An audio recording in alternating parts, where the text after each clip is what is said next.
Hello friends, कैसे हैं आप सब। बेटा ये बताओ कि कितने लेक्चर हो चुके हैं एवरेज ड्यू डेट के। 3 लेक्चर्स हो चुके हैं।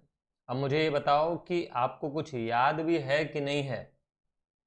चलो एक काम करते हैं, फटाफट रिवाइज करते हैं कि पिछले 3 लेक्चर्स में हमने क्या क्या पढ़ा है। सबसे पहली चीज हमने देखी थी एवरेज ड्यू डेट।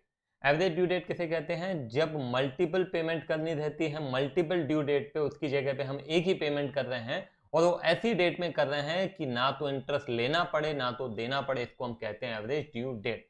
कैलकुलेट कैसे करते हैं? इसके लिए फॉर्मेट बनाया जाता है जिसमें 4 कॉलम्स होते हैं। सबसे पहला होता है ड्यू डेट, दूसरा होता है नंबर ऑफ डेज, तीसरा होता है अमाउंट और चौथा होता है प्रोडक्ट। ठीक है, ड्यू डेट पूरी हमने लिख दी। उसके बाद number of days. Number of days कैसे कैलकुलेट करते हैं? उसके लिए हमको लेना पड़ता है बेस डेट। सबसे पहली वाली डेट को आप बेस डेट ले लें, फिर वहां से ड्यू डेट तक का डिफरेंस फाइंड करते हुए नंबर ऑफ डेज भरते जाएं। उसके बाद अमाउंट कॉलम में जितना भी अमाउंट है उसको हम लिखेंगे और फिर प्रोडक्ट में नंबर ऑफ डेज और अमाउंट को करेंगे मल्टीप्लाई। फिर उसके बाद अंत में आपका फॉर्मूला आ जाता है, that is base date plus क्या, total of product upon total amount. ये जो डेट आएगी वो ही होगी आपकी क्या, एवरेज ड्यू डेट। ठीक है। अब इन केस क्वेश्चन में आपको ड्यू डेट नहीं दी हुई है तो वो भी फाइंड करनी पड़ेगी। अब वहां पे भी 2 प्रकार के क्वेश्चन पूछे जा सकते हैं। पहला, आपको बिल्स ऑफ एक्सचेंज दिए हुए हैं, वो कितने समय के लिए ड्रॉ किए गए हैं और वो भी टर्म भी दिया होगा। ठीक है, और आपको ड्यू डेट फाइंड करनी पड़ेगी। तो वो ड्यू डेट फाइंड करने के लिए आपको ध्यान रखना है कि वो टर्म तो ऐड करेंगे ही करेंगे, साथ में डेज ऑफ ग्रेस भी ऐड करेंगे। और यदि बिल्स ऑफ एक्सचेंज नहीं ड्रॉ किए हैं तो सिंपल क्रेडिट टर्म दिया होगा, उसमें आप डेज ऑफ ग्रेस नहीं लेंगे। और फिर ड्यू डेट अगर एक बार आपको मिल जाती है तो बाकी सारा प्रोसेस आपका सेम ही रहेगा। ठीक है। फिर हमने देखा था कि यदि दो पार्टीज एक दूसरे को गुड्स परचेज और सेल करती हैं तो उस केस में हम किस तरह से ड्यू डेट फाइंड करेंगे, एवरेज ड्यू डेट कैसे फाइंड करेंगे। तो 2 अलग फॉर्मेट बनाने पड़ते हैं। फॉर्मेट सेम रहता है, यही 4 कॉलम्स होती हैं। कोई भी एक डेट आप ले लीजिए सबसे पहले वाली, और उसी को दोनों केसेस के लिए क्या लेना पड़ेगा, हमको बेस डेट लेना पड़ेगा और बाकी सारा प्रोसेस एज इट इज रहेगा। अंत में आपका फॉर्मूला चेंज हो जाता है, वो है base date plus difference in total of product. तो दो दो आपके पास अभी प्रोडक्ट के टोटल होंगे, उसमें से जो बड़ा अमाउंट होगा उसमें से छोटा अमाउंट माइनस करेंगे, डिवाइडेड बाय क्या करेंगे, डिफरेंस इन टोटल अमाउंट करेंगे। ठीक है, तो ये आ जाएगा आपका क्या, एवरेज ड्यू डेट। क्लियर है? आज अब क्या पढ़ने वाले हैं, एक काम करते हैं, सीधे मैं आपको एक एग्जाम्पल से ही बताता हूं।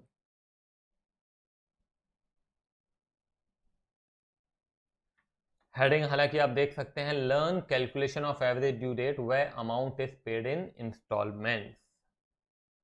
चलो ध्यान देना, मैं आपको एग्जाम्पल से बताता हूं और आपको समझ में भी आएगा कि ये हम जो कर रहे हैं वो क्यों कर रहे हैं।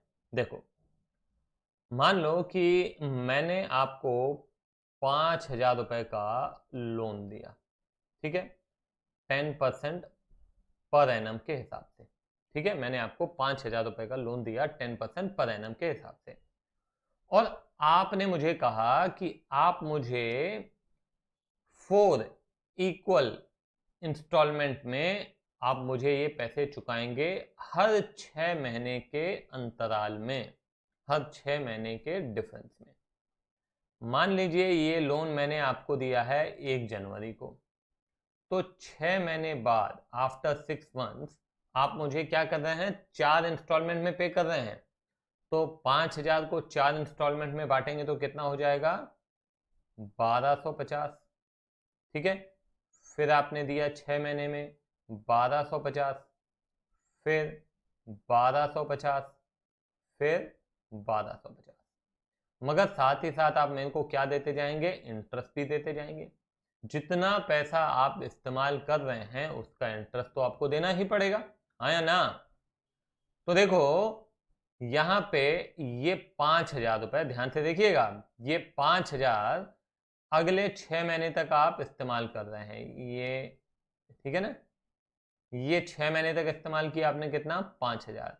तो 5,000 का 6 महीने का इंटरेस्ट कितना बनता है, 5,000 का 10% पूरे साल का हो जाता है 500, तो 6 महीने का हो जाएगा 250।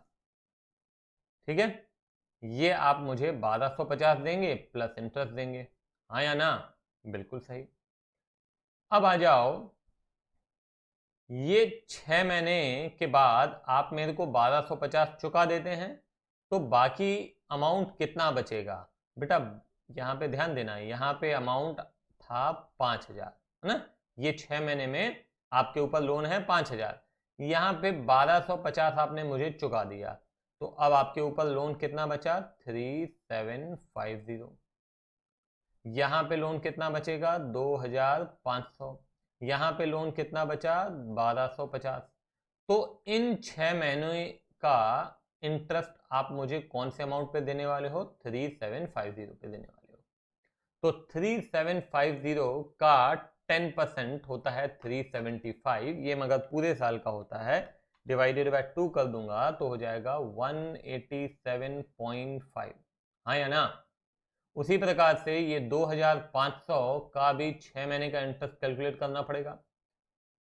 10% हो जाता है 250 पूरे साल का, और 125 हो जाता है 6 महीने का। ठीक है, वैसे यहाँ पे भी आ जाओ तो 125 का आधा कितना हो जाएगा? ये हो जाएगा 62.5। Is it clear? तो अब एक काम करते हैं, इन सबका टोटल कर लेते हैं। 250 प्लस 187.5 प्लस 125 प्लस 62.5, तो आप मुझे टोटल जो इंटरेस्ट देंगे वो होगा 625, हाँ या ना? मेरे को बताओ। क्लियर है? यदि आप मुझे 4 इक्वल एनुअल इंस्टॉलमेंट में ये 5,000 रुपए चुकाते हैं तो आप मुझे इंटरेस्ट भी देंगे कितना? 625 रुपए। क्लियर है? सिंपल है। थोड़ा भी कहीं डाउट हुआ हो ना तो पीछे ले जाके फिर से इस लेक्चर को आप देख सकते हो। मैं क्या कहना चाह रहा हूं वो ध्यान से सुनिए। अब मुझे ये बताइए कि ये जो 5,000 आपको दिख रहा है, ये जो 5,000 है, ये हम इंस्टॉलमेंट में चुका रहे हैं। अब मेरे को ये बताओ कि या क्या ये पॉसिबल है कि ये 5,000 हम ऐसी किसी डेट पे जाके चुकाएं, ऐसी किसी डेट पे जाके चुकाएं कि हमको इतना ही इंटरेस्ट देना पड़ेगा और एक साथ चुका दें। Getting my point? हम एक ऐसी डेट चाह रहे हैं जिसपे ये 5,000 रुपए हम एक साथ चुकाएं, ये 1250 करके नहीं, बल्कि एक साथ चुकाएं, और उस पे भी इंटरेस्ट इतना ही लगे, न कम न ज्यादा। मतलब ये कि ये लिए हुए अमाउंट की इंस्टॉलमेंट में पेमेंट करने की बजाय लमसम पेमेंट कर रहे हैं, मगर ऐसी डेट पे करें कि इंटरेस्ट इतना ही आना चाहिए। Getting my point? तो वो कैसे करेंगे उस पे आते हैं। तो बेटा फॉर्मूला बड़ा सिंपल है, बेस डेट ले लो, ठीक है, प्लस प्लस यहां पे लेंगे सम ऑफ ईयर्स और मंथ, सम ऑफ ईयर्स और month divided by number of installments, number of installments. समझ में आई बात? समझ में नहीं भी आई तो कोई बात नहीं है, अभी समझ में आ जाएगी। तो बेस डेट बेटा क्या लेना है? इसी को लेना है बस, जिस तारीख को हमने लोन दिया है ना उसी को ले लिया बेस डेट।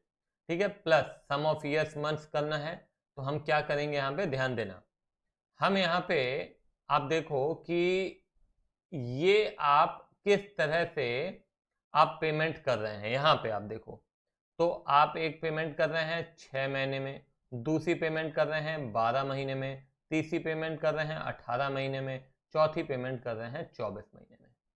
तो ये जब जब पेमेंट की गई है ना, जितने जितने समय में आपने पेमेंट की है उन सबको हमें ऐड करना पड़ेगा। तो 6 मंथ्स, ठीक है ना, मैं एम नहीं लिख रहा हूँ, 6 प्लस 12 प्लस 18 प्लस 24। अगर यहाँ पे ईयर्स में दिया होता तो ईयर्स ले लेते, हर एक साल में होता तो हम यहाँ पे, अभी मैं क्या कर रहा हूं, मैं मंथ्स में ले रहा हूं, ये जो आपका आंसर आएगा वो मंथ्स में आएगा। मगर मैं चाहूं तो इसको ईयर्स में भी ले सकता हूं, कोई दिक्कत नहीं है। मैं इसको 6 मंथ्स को 0.5 ईयर्स लिख सकता हूं, इसको 1 ईयर लिख सकता हूं, इसको 1.5 ले सकता हूं, इसको 2 ले सकता हूं। तो मैं यहां पे वो भी बता देता हूं, चलो 0.5 प्लस 1 प्लस 1.5 प्लस 2, ठीक है। और यहाँ पे कितनी बार, कितनी इंस्टॉलमेंट में पेमेंट हुई है, तो 4 इंस्टॉलमेंट में हुई है। यहाँ पे भी मैंने डिवाइडेड बाय 4 कर दिया। तो यहाँ पे देखो कितना हो जाता है, 6 plus 12 18, 18 plus 18 36, 36 plus 24 that is 60। तो 60 डिवाइडेड बाय 4, ठीक है, कितना हो जाता है बेटा, 15 मंथ। ठीक है, इसको भी देख लेते हैं अभी, पहले अच्छे से समझ लो इसको। तो मैं क्या कर रहा हूं यहाँ पे, 1 जनवरी प्लस 15 मंथ्स ले लिया मैंने, ठीक है। अब इसको भी कैलकुलेट करके देख लो, 0.5 प्लस 1 कितना हो गया, 1.5, 1.5 प्लस 1.5 कितना हो गया, 3 ईयर्स, 3 ईयर्स प्लस 2, तो कितना हो गया, 5, 5 ईयर्स डिवाइडेड बाय 4। तो 5 डिवाइडेड बाय 4 हो जाता है बेटा 1.25 ईयर्स। 1.25 ईयर्स, ध्यान देना, 1 ईयर मतलब 12 मंथ्स, 0.25 मतलब साल का चौथा हिस्सा। तो साल का चौथा हिस्सा कितना होता है, 3 महीने। तो कितना आ गया, 15 मंथ, ठीक है ना, कोई दिक्कत नहीं है। तो 1 जनवरी प्लस 15 मंथ्स करना है ना। तो कितना हो जाएगा, 1 जनवरी में आप जोड़ दो 12 महीने, साल खत्म हो जाएगा, 31 दिसंबर आ जाएगा, 3 महीने और जोड़ दो, तो क्या आ जाएगा, 31 मार्च। हाँ या ना। तो बेटा ये 31 मार्च जो है ना, ये आ जाती है आपकी क्या, average due date, average due date. अब आप देखो, एक काम करो मैंने आपको कहा कि ये 5,000 रुपए यदि हम ये 4 इंस्टॉलमेंट में चुकाते हैं तो इंटरेस्ट कितना देना पड़ रहा है, 625। हमको एक ऐसी डेट चाहिए जिसपे ये 5,000 रुपए हम लमसम दे तो भी इंटरेस्ट उतना ही होना चाहिए। तो वो डेट आई है क्या, 31 मार्च अगले साल की। अगर इसको हम मान लेते हैं कि ये 2020 है, तो 31 मार्च क्या आ जाएगा, 2021 आ जाएगा। ठीक है, आई बात समझ में। तो अब एक काम करते हैं हम, यदि ये 5,000 15 महीने में चुकाते हैं तो 10% ले लिया, ठीक है, इंटू 15/12, 15/12 क्योंकि 15 मंथ्स का चाहिए। तो कितना हो जाता है, 5,000 का 10% होता है 500, इंटू 15/12 करके देखो, 500 इंटू 15 डिवाइडेड बाय 12, तो बेटा ये हो जाता है 625। आई बात समझ में, सिंपल है, कोई दिक्कत नहीं है। अब यहाँ पे बस इतना ध्यान रखना कि ये एग्जाम में 6 मंथ्स मैंने लिया है, वो हर एक एक साल में भी आ सकता है, तो उसमें भी कोई दिक्कत वाली बात नहीं है। आप चाहें तो ट्राई करके देख सकते हैं, जैसे मैंने आपको एग्जाम्पल दिया ना, आप ट्राई करके देखिए। मैं बता रहा हूँ आपको, क्वेश्चन दे रहा हूँ, आप खुद ट्राई कीजिए, आपको बनेगा। मैं कहता हूँ कि 20,000 रुपये है, ठीक है, और ये हम दे रहे हैं 4 एनुअल इक्वल इंस्टॉलमेंट्स, ठीक है, कितना, 10% पर एनम। कब दिया हुआ है, ये मान लीजिए 1 जनवरी 2020 को दिया हुआ है। अब आप करके देखिए कि ये 20,000 को 4 अलग अलग अगर हम इक्वल इंस्टॉलमेंट में दे रहे हैं, 5,000 5,000 5,000 और साथ में इंटरेस्ट भी दे रहे हैं, तो कितना होगा, और यदि एवरेज ड्यू डेट फाइंड करके और फिर करते हैं तो कितना होगा, ये आप खुद ट्राई करके देखिए, ठीक है। तो ये एक नई चीज़ है जो कि हमको मालूम होनी चाहिए।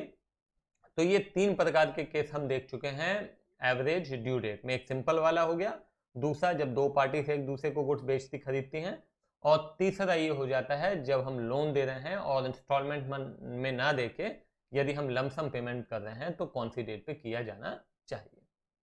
और फिर चौथा जो है बेटा, चौथा ये है, this is the 4th case.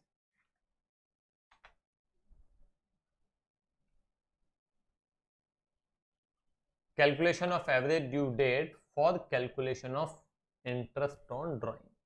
तो ये एवरेज ड्यू डेट का यूज हम इंटरेस्ट ऑन ड्राइंग के कैलकुलेशन के लिए भी कर सकते हैं, है ना। मैं आपको एग्जाम्पल से बता देता हूं। मान लीजिए कि 1 अप्रैल को हमने पार्टनर्स ने या हमने ड्रॉ किया कितना 5,000। फिर उसके बाद एक मान लेते हैं जुलाई को हमने और ड्रॉ किया कितना 10,000। 1 दिसंबर को हमने ड्रॉ किया 3,000। ठीक है, हमारी बुक्स कब क्लोज होती हैं 31 मार्च को होती हैं। तो हमें क्या करना पड़ेगा, यहाँ पे 1 अप्रैल से 31 मार्च तक का इंटरेस्ट फाइंड करना पड़ेगा। ये 1 जुलाई से 31 मार्च करना पड़ेगा, 1 दिसंबर से 31 मार्च करना पड़ेगा। तो कितना है 10% पर एनम मान लेते हैं। तो आमतौर पे हम कैसे करते हैं, आमतौर पे हम ऐसे ही करते हैं 5,000 इंटू 10%, ये तो पूरे साल का है। दूसरा 10,000 इंटू 10% कितने महीने का हो जाएगा, अप्रैल मई जून 3 महीने निकल गए, बाकी 9 महीने का।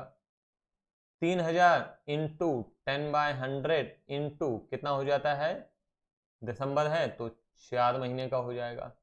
तो ये कितना होता है 500। ठीक है, ये कितना हो जाएगा बेटा, 10,000 का 10% 1,000, 1,000 ये हो जाएगा 750। ये 3,000 का 10% होता है 300, 300 इंटू 4/12 तो ये हो जाएगा 100। कितना होता है 500 प्लस 750 1250, 1250 प्लस 100 1350। बराबर है। इस तरीके से हम आम तौर पे इंटरेस्ट ऑन ड्राइंग का कैलकुलेशन करते हैं। मगर क्वेश्चन में दिया हुआ है कि नहीं, ऐसे नहीं करना है। We have to calculate interest on drawing with the help of average due date. तो वहां पे कैसे करेंगे, बड़ा सिंपल है, कुछ नहीं है। देखो, सबसे पहले 1 अप्रैल को आप ले लो क्या बेस डेट। ठीक है, और उसी प्रकार से हम जैसे कॉलम बनाते हैं, ड्यू डेट ले लेते हैं, नंबर ऑफ डेज ले लिया हमने, अमाउंट ले लिया और प्रोडक्ट ले लिया, सेम, कोई नई बात नहीं है। तो यहाँ पे मैं लिख दे रहा हूँ 1 अप्रैल ले लिया, 1 जुलाई ले लिया, 1 दिसंबर ले लिया, बेस डेट ले लिया हमने 1 अप्रैल। 1 अप्रैल से ये हो गया 0। हम एक काम करते हैं, ये मंथ ले लेते हैं, क्योंकि यहाँ भी हमने मंथ के हिसाब से कैलकुलेशन किया है, तो यहाँ पे भी मैं मंथ ले लेता हूँ। तो 1 अप्रैल से 1 अप्रैल कितने महीने होते हैं 0। 1 अप्रैल से 1 जुलाई कितने महीने होते हैं, तो अप्रैल मई जून 3 महीने, तो ये 3 महीने ले लिया मैंने। अप्रैल से दिसंबर कितने महीने होते हैं, तो अप्रैल मई जून जुलाई अगस्त सितंबर अक्टूबर नवंबर। ठीक है, तो कितने महीने हो गए, ये हो गए 8 महीने। ठीक है, अब अमाउंट यहां पे लिख देते हैं हम। अमाउंट है 5,000, 10,000, 3,000। फिर क्या करते हैं, फिर यहाँ पे मल्टीप्लाई कर देते हैं। 0 into 5,000 0, 3 into 10,000 30,000, 8 into 3,000 that is 24,000। तो ये हो गया कितना 54,000। इसका टोटल कितना होता है 5 10 15 एंड 3 18,000। ठीक है, अब क्या करना है, सेम हमारा फॉर्मूला रहेगा 1 अप्रैल जो कि बेस डेट है प्लस 54,000 है ना, total of product upon total of amount. Total of amount कितना हो गया 18,000। 54 डिवाइडेड बाई 18 कितना होता है बेटा, ये मंथ है, ध्यान रखिएगा हमने मंथ लिया है, डेज नहीं लिया है। तो 54 डिवाइडेड बाई 18 मेरे ख्याल से 3 महीने होना चाहिए, तो ये हो गया 3 महीने। तो ये हम ले लेते हैं अभी, ध्यान देना, 1 अप्रैल प्लस 3 मंथ। तो ले लेते हैं, उसमें क्या है, अप्रैल मई जून। ठीक है ना, तो ये क्या हो जाएगा बेटा 1 जुलाई हो गया, या 30 जून ले लो या 1 जुलाई ले लो। ठीक है, क्योंकि हम वैसे भी मंथ के हिसाब से कर रहे हैं, डेज के हिसाब से नहीं कर रहे हैं। तो अब क्या करना है उस पे आ जाओ बेटा। इसका मतलब ये हुआ कि ये एक ऐसी डेट आ गई, यहां पे आप देख रहे हो कि ये 1350 इंटरेस्ट है ना। अब ये जो आपकी टोटल ड्राइंग है 18,000, यदि ये 18,000 1 जुलाई को ड्रॉ किया जाता तो आपका इंटरेस्ट इसके बराबर आएगा। तो हमें क्या करना है, यदि इंटरेस्ट ऑन ड्राइंग कैलकुलेट ही करना है तो हम क्या करेंगे, 18,000 इंटू 10%, ठीक है, इंटू, अब आ जाओ कि जुलाई से लेकर मार्च कितने महीने होते हैं, अप्रैल मई जून, 3 महीने अलग कर दो, बाकी बचे कितने, 9 महीने, तो 9 डिवाइडेड बाय 12, तो करके देखते हैं कितना आता है, 18,000 इंटू 10% इंटू 9 डिवाइडेड बाय 12, तो बेटा ये आ रहा है 1350। आई बात समझ में, सिंपल है, कोई दिक्कत नहीं है। तो ये 1350 यहाँ पे भी देख रहे हो और यहाँ पे भी देख रहे हो। देखो हालांकि इस इत्तेफाक ऐसा है कि इस क्वेश्चन के अंदर आप एग्जैक्टली 1350 दिख रहा है, मगर आंसर सेम नहीं आता है, थोड़ा बहुत फर्क आता है। क्यों आता है वो भी मैं आपको बता देता हूं, क्योंकि यहाँ पे मैंने क्या लिया, मंथ्स लिया, आप वैसे भी मंथ्स ही लोगे, मगर ये इत्तेफाक क्या हुआ कि यहाँ पे एग्जैक्टली 3 मंथ्स आ गया। कई बार यहाँ पे 3 मंथ्स नहीं आएगा, 3.45 मंथ्स आ गया, 3.83 मंथ्स आ गया, 3.67 मंथ्स आ गया, तो वहां पे फिर डेज का कैलकुलेशन भी कंसिडर करना पड़ता है, तो आंसर एग्जैक्ट नहीं आता है जैसा कि उधर आएगा। क्योंकि यहाँ पे आप ये देख रहे हैं ना, यहाँ पे एग्जैक्टली मंथ्स का कैलकुलेशन ले रहे हैं, मगर अगर यहाँ पे 3 महीने की बजाय 3.67 या कुछ और आ गया, 83 आ गया, तो फिर वो थोड़ा सा कैलकुलेशन मंथ्स और डेज को मिला के निकालना पड़ता है। एक काम करते हैं, क्वेश्चन करके देखते हैं। इत्तेफाक ये ऐसा हुआ कि इसमें फ्रैक्शंस में आंसर नहीं आया, हम एक और करके देखते हैं। चलो 1 अप्रैल को हम ले लेते हैं 10,000, ठीक है, एक ले लेते हैं 1 जून को 5,000, और एक ले लेते हैं एक जनवरी ले लेते हैं 3,000, ठीक है, और 10% के हिसाब से, तो इसका 10% कितना हो जाता है, 1,000 हो जाता है, ठीक है, और इसका भी 10% 10/100 इंटू कितने महीने हो जाएंगे, अप्रैल मई 2 महीने बीत गए, बाकी बचे 10 महीने, ठीक है, अप्रैल और मई बीत गया, बाकी जून से लेकर, इंटू 10/100 इंटू कितने महीने हो गए, जनवरी फरवरी मार्च, 3 महीने, 3/12, ठीक है, तो देख लेते हैं कितना होता है, 5,000 का 10% इंटू 10 डिवाइडेड बाय 12, तो ये हो रहा है 416.7, ठीक है, और ये हो जाएगा 75 मेरे ख्याल से, 75, तो इसका टोटल करते हैं 1,416.7 प्लस 75, तो ये हो रहा है 1491.7, ये आया, ठीक है।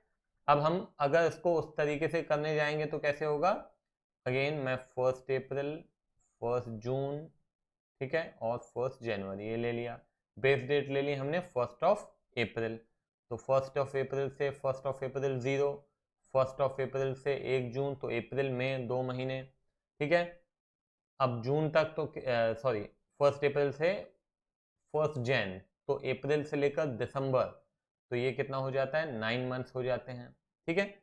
अभी क्या करना है, हमको अमाउंट लिखना है, तो ये अमाउंट लिखा 10,000, ये लिखा 5,000, ये लिखा 3,000, ये प्रोडक्ट है 0, ये 10,000, ये 27,000, अब कितना हो गया 37,000, ठीक है। अब यहाँ पे ले लो आप, कितना हो रहा है 18,000, ठीक है, कोई दिक्कत।